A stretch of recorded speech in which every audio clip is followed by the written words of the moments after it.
যে হাত দিয়ে মাকে খাওয়ায়, যে হাত দিয়ে মাকে আলতা পড়ায়, যে হাত দিয়ে মাকে সিঁদুর পড়ায়, মাঝে আমার অঙ্গের রঙ রয়েছে।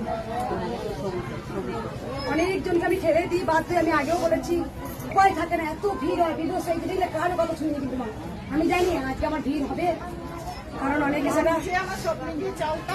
রাগ করে নিত যে আমি চলেছিলাম বলে। আমার রাগ করে আমি ফটো না নিয়ে চলে গেছিলাম এখান থেকে, যে আমি আর মার কাছে আসবো না। তারপরে মা আমার স্বপ্নে এসেছে। ও রাগ করে ফটো নিয়ে দিলে তারপরে নেট থেকে ঘর বা দুর্গাপুরের নেট থেকে বার করে আমি ফটো করে বানিয়েছি। সকল ভক্তদেরকে বলবো, কেউ তোমরা আমার প্রতি রাগ করো না। আমি জানি না আমি কি পুণ্য করেছিলাম, যুগে যুগে হয়তো পুণ্যের ফল মা কলিযুগে আবার দিয়েছেন। মা আবার এসছেন আমার কাছে, এই ধরা দামে পৃথিবীতে মা আমাকে পাঠিয়েছেন যে আজকে কোটি কোটি মানুষের আগে জয় কৃষ্ণকালী মা।